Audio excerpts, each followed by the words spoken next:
എന്താണ് warning signs in pregnancy?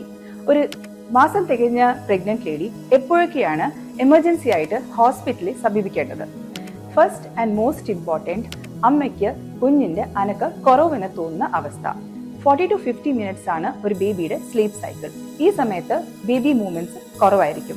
പക്ഷെ more than 1 അവർ baby movements കുറവാണ് തോന്നുന്നുണ്ടെങ്കിൽ എത്രയും വേഗം ഹോസ്പിറ്റലിൽ എത്തുക, ശരിയായ ടെസ്റ്റുകൾ ചെയ്തിട്ട് ബേബി ഹെൽത്തി ആണെന്ന് ഉറപ്പുവരുത്തുക.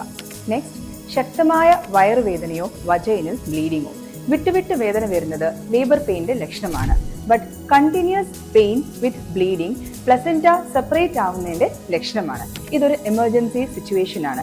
എത്രയും വേഗം ഡെലിവറി ചെയ്തില്ലെങ്കിൽ അത് അമ്മയുടെയും കുഞ്ഞിന്റെയും ഹെൽത്തിന് റിസ്കിയാണ്. അടുത്തത്, കുഞ്ഞിനും ചുറ്റുമുള്ള ഫ്ലൂയിഡ് ബ്രേക്കായി ലീക്ക് ആവുന്ന അവസ്ഥ. ഫ്ലൂയിഡ് ബ്രേക്ക് ആവുന്നത് ഒരു ഡെലിവറിയുടെ ലക്ഷണമാണ്. ഇങ്ങനൊരു സംശയം തോന്നുന്നുണ്ടെങ്കിൽ അധികം സ്ട്രെയിൻ ചെയ്യാതെ എത്രയും വേഗം ഹോസ്പിറ്റലിൽ എത്തി ഫ്ലൂയിഡ് ബ്രേക്ക് ആയിട്ടുണ്ടോ ഇല്ലെന്നുള്ളത് ഉറപ്പുവരുത്തുക.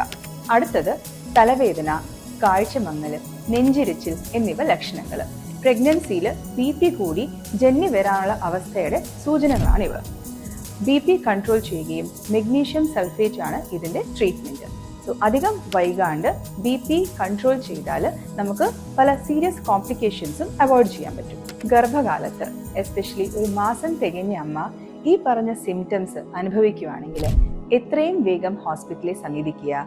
ശരിയായ ടെസ്റ്റുകളും സ്കാനുകളും ചെയ്ത് അമ്മയും ബേബിയും ഹെൽത്തി ആണെന്ന് ഉറപ്പുവരുത്തുക.